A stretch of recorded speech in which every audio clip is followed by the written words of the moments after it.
We're back now talking about the local real estate market. Hope you're enjoying your Easter. And we were actually talking about home staging. And Arnie, you had a great question for Linda with Show Homes Tampa, who is our staging expert that we work with, that we recommend our clients call, and who works with us to help us sell a lot of our homes. But the question you had for her, go ahead and repeat the question you had for her. Yeah, so, I was actually having breakfast or coffee with a couple business people that we were talking about the market, and there was a major house, $700,000 or $8,000 house in South Tampa, and they just walked in and they go, wow, I can't believe this is $708,000. They just were not impressed. You walk into a $708,000 house, you expect to be wowed a little bit. Right. So my first thought process is, why wouldn't they want to stage that house? So, so in my mind, I'm just speculating in my mind, what could possibly be the objections to not staging a house like that? It's a great question, and I think, we've talked before about the objections. People look at it as a cost, not a return on investment, and Right. Here's a great stat. Staging has the highest return on investment next to cleaning and decluttering. I mean, how simple is that? And then also because people are generally kind of emotionally attached to their home and their stuff.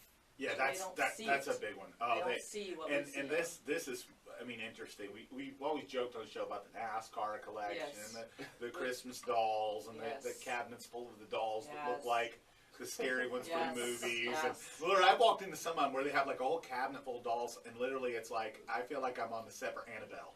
Like, is this doll going to chase me out of the house and kill me afterwards? It's like that Seinfeld episode with George's mom. Yeah.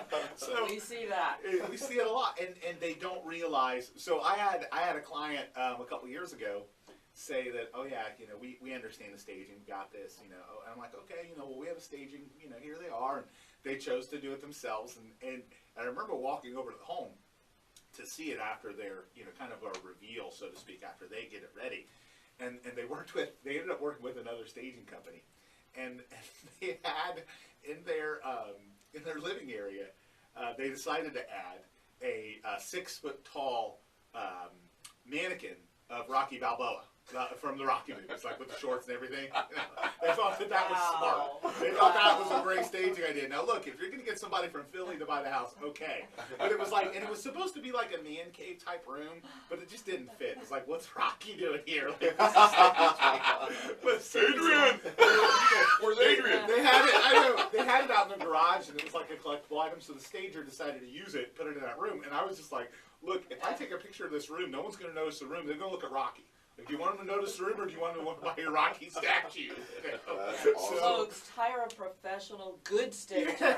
Google them. See about the reviews. But it matters. But in reality, it's Was it young Rocky or old Rocky? it was middle Rocky. Okay. It was middle-aged Rocky. It doesn't matter. Like, it's a no bueno. yeah, It's it a no was bueno. definitely bad.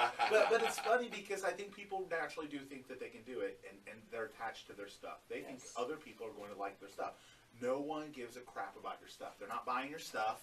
They're not in there to say, I'm going to buy all the stuff in here. They're buying the house. You got to eliminate all those things.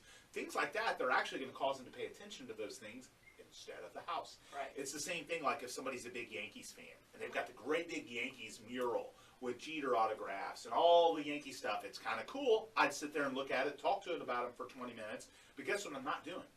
Not paying attention to the house if they have some sort of wow factor thing like that, And granted, if you're selling a, $20 million house in Avila, okay, you can probably have a Yankee wall and get away with Right. it. But a 2,500 square foot house in Carrollwood, you don't want to eat up a whole room with your Yankees mural, or you're going to offend half your audience of Red Sox fans or Rays fans or people who don't like the Yankees, or they're going to pay attention to all your stuff and not the house. So the moral story is that if it's your house and you're living in, you can do whatever you want. But if you're trying to sell it to the masses, you got to appeal to the masses. That's right. You got to appeal the mess. You got to eliminate all this stuff. Depersonalize. Get rid of stuff that can Really like offend a model someone. home. That's it. The model home, right? Yes. Even the funny one is the kitchen counters.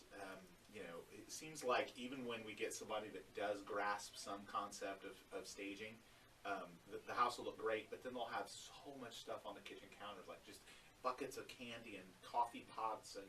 I mean, literally, it's like, it looks like a flea market on the kitchen counters. It's like, come on, the kitchen counters have to be cleaned off. They have to be, it has to look crisp in a photo, So anyway, moral story is call Show Homes. Listen to our advice when we tell you to spend the money on staging, because we're not just telling you to stage it to waste your money. I mean, we're telling you to stage it because it helps us do our job better that you hire us to do. which is sell your home fast and for top dollar. And, we obviously, you're going to hear our radio shows talk about our guarantee programs. You can see lots of our reviews online. You can Google our reviews.